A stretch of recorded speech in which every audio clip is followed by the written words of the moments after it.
Just met up with a few guys here, local farmers, seeing what's happening. Apparently the bridge up here has got structural damage, so we'll have a look as we go up.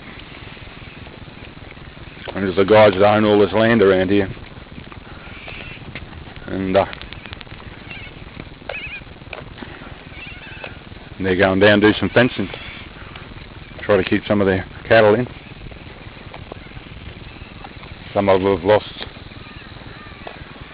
cattle, crops. There's a bit of a gouge out, you can see how fast the water. Looks like the old road under there. It builds it up a fair bit.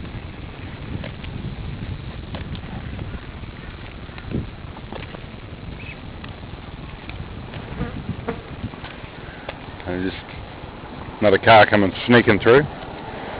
Another locals. That's all that's allowed on this road.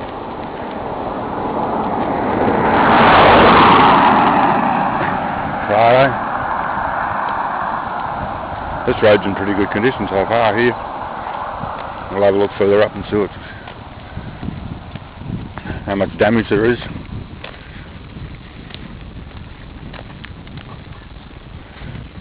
Mike Collins' place. Didn't have any hay on this one, but there's another gouge out from the road.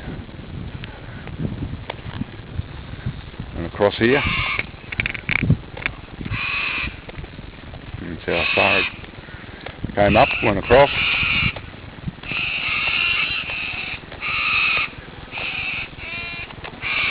I hardly think with this the roads these days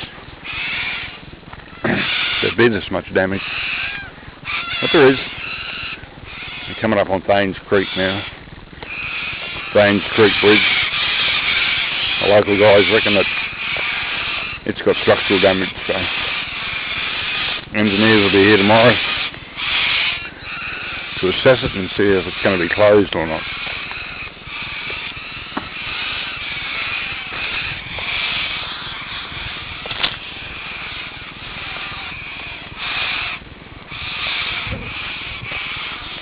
You can still smell that death smell. Animals dying, must be buried underneath, drowned underneath all this crap.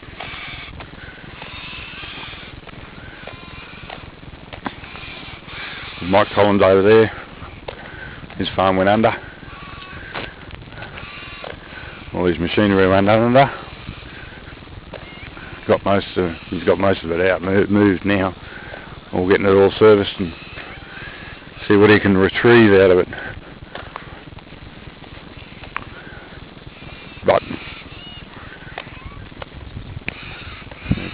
over in the distance there, not these trees here, the further trees, that's Thanes Creek.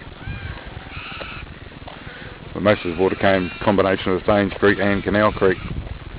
Thanes Creek and Condamine. Came all the way across here. Something like 5 kilometres across it is. It's ridiculous how bad it was.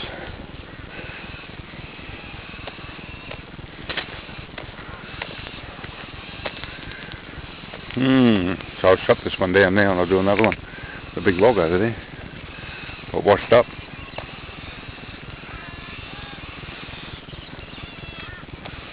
The road here's not too bad.